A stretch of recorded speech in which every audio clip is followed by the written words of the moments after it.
राधे राधे। मैं आज आपको एक विशेष व्रत की विधि बताने वाली हूँ। तो वो व्रत है महालक्ष्मी व्रत, जो कि सारी माताएं बड़ी उत्सुकता से करती हैं, जो कि 31 अगस्त को पड़ने वाला है। इस व्रत को कहते हैं महालक्ष्मी व्रत, जो कि ये व्रत बहुत लंबा होता है।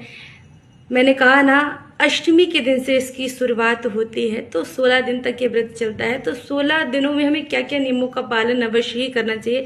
सर्वप्रथम कोई व्रत करने से पहले हमें ब्रह्मचर्य का पालन करना चाहिए और लहसुन प्याज का त्याग कर देना चाहिए। और वैसे भी ये लहसुन प्याज हो सके तो ना खाइए, क्योंकि जिसे भक्ति में आगे बढ़ना है वो इन सबको ना खाए, तो प्रिया जी की विशेष कृपा है। तो गृह क्लेश से बचे, साफ सफाई का विशेष कर ध्यान रखिए, क्योंकि ये भगवती महालक्ष्मी की आराधना है।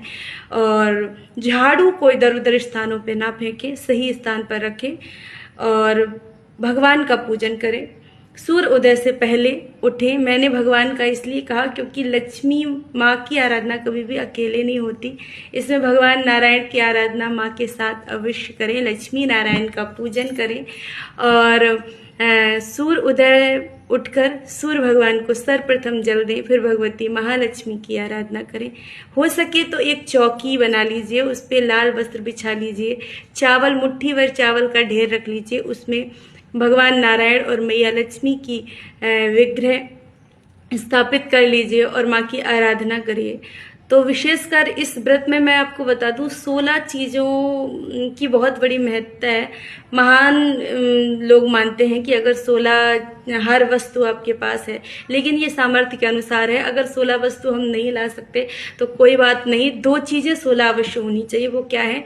दूर्वा और अच्छत। अच्छत भी 16 होनी चाहिए और दूर्वा भी 16 होनी चाहिए, क्योंकि ये महालक्ष्मी को हम समर्पित करेंगे। तो महालक्ष्मी को हम समर्पित करें। माँ को रोली से उनका चंदन करें और रोली लगाएं माँ को। माँ से बारंबार आराधना करें। 16 पुष्प हो जाएं तो 16 पुष्प। भगवती को अनार बहुत ही ज़्यादा प्रिय है, तो उनकी प्रसन्नता के लिए हम अनार का भोग अवश्य लगाएं। कुछ मीठा अवश्य बनवाएं। तो ये हम अवश्य ही करें।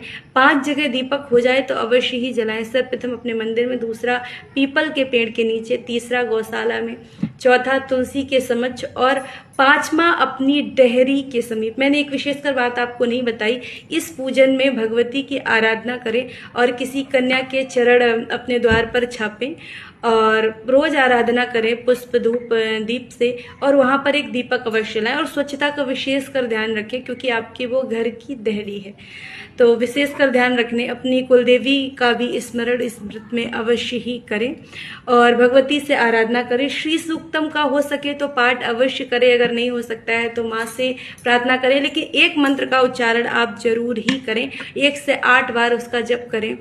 अगर हो सके तो कमलगट्टा की माला पर करें, नहीं है तो रुद्राक्ष पर करें। अगर वो भी नहीं है तो अपने मुख से और कर कमलों से उसका जप कर सकते। तो वो मंत्र है, ओम श्री महालक्ष्मी च विद्महे विष्णु पत्नी च धीमहि तन्नो लक्ष्मी प्रचोदयात्। ओम। इसका 108 बार जप अवश्य ही करें।